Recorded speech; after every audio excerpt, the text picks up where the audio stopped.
మీ income tax రిఫండ్లో మీ consultant percentage అడుగుతున్నాడా? అయితే video మీకోసం.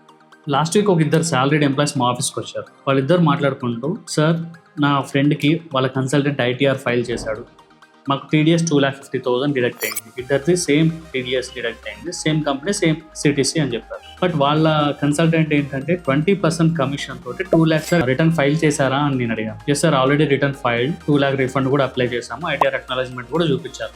నేను అప్పుడు అడిగాను, మీ కంపెనీ మీకు కరెక్ట్ ట్యాక్స్ డిడక్ట్ చేసిందా లేదా అని. తను అన్నాడు, ఎస్ సార్ మా కంపెనీ కరెక్ట్ ట్యాక్స్ డిడక్ట్ చేసింది, మాకు ఎంత ఇన్కమ్ ఉందో దానికి రిలేటెడ్గా ట్యాక్స్ డిడక్ట్ అయింది. బట్ మీకు రిఫండ్ ఎలా వచ్చింది అని అడిగితే, ఏమో సార్ కన్సల్టెంట్ ఫైల్ చేశాడు అని. ఓకే, మీ లాగిన్ డీటెయిల్స్ ఇవ్వండి అని నేను చెక్ చేశాను. చెక్ చేస్తే అన్ని fake deductions, fake claims, bogus donations. So అవి ఏంటంటే క్లెయిమ్ లెస్ అనమాట. నేను అడిగాను అతన్ని, ఇవన్నీ మీరు చేశారా? లేదు సార్ నాకు తెలియదు, కన్సల్టెంట్ చూసుకున్నాడు, కన్సల్టెంట్ రిటర్న్ ఫైల్ చేశాడు, కన్సల్టెంట్ రిఫండ్ తెప్పిస్తా అన్నాడు, దాంట్లో 20% ఇవ్వాలి. ఇక్కడ ఒక ఇంపార్టెంట్ పాయింట్ ఏంటంటే, కన్సల్టెంట్ కి 20% అన్నప్పుడు తనకి రిఫండ్ ఎక్కువ వస్తేనే ఆ 20% లో షేర్ ఎక్కువ వెళ్ళింది. 2 lakh రిఫండ్ అన్నప్పుడు 20% 40,000 అతనికి షేర్ వెళ్తాయి. 2,50,000 తెప్పిస్తే 20% అంటే 50,000 మాక్సిమైజ్ చేయాలంటే ఫేక్ డొనేషన్స్, ఫేక్ క్లెయిమ్స్ అవన్నీ చేయాలి, ఖచ్చితంగా తప్పదు.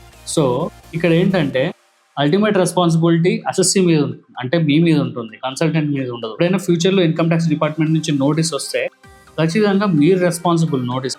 అప్పుడు కన్సల్టెంట్ ఫైల్ చేశాడంటే ఇన్కమ్ ట్యాక్స్ డిపార్ట్మెంట్ అనేది ఒప్పుకోదు.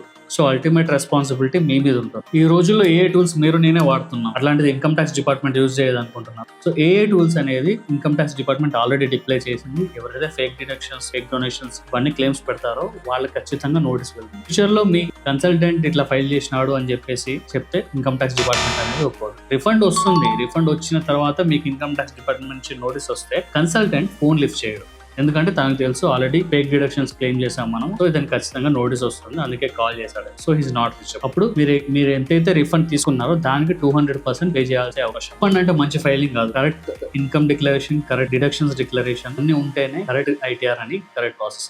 And for more tax awareness tips, follow this page.